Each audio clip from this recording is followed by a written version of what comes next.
News 16 Kerala. ഗസയിലെ അൽമവാസി അഭയാർത്ഥി ക്യാമ്പിൽ ഇസ്രയേൽ കൂട്ടക്കൊല, 40 പേർ കൊല്ലപ്പെട്ടു.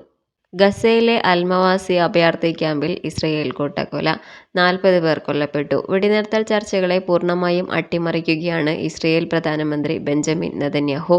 സുരക്ഷിത സ്ഥാനമെന്ന് ഇസ്രയേൽ അടയാളപ്പെടുത്തിയ പ്രദേശമാണ് ഖാൻ യൂനിസിനടുത്തുള്ള അൽമവാസി. ഇവിടെയാണ് ഇസ്രയേൽ ഒരു മുന്നറിയിപ്പുമില്ലാതെ കൂട്ടക്കൊല നടത്തിയത്.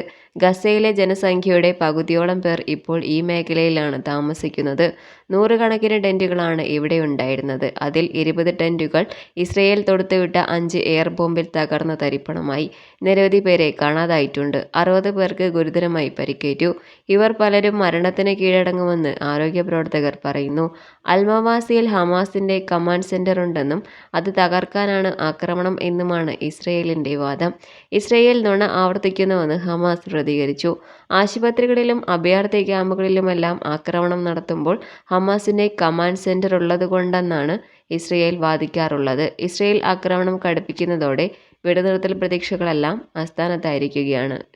News desk. പക്ഷമില്ല, വിവേചനമില്ല. നേരിനൊപ്പം, നാടിനൊപ്പം, നാട്ടുകാർക്കൊപ്പം. News 16 Kerala channel.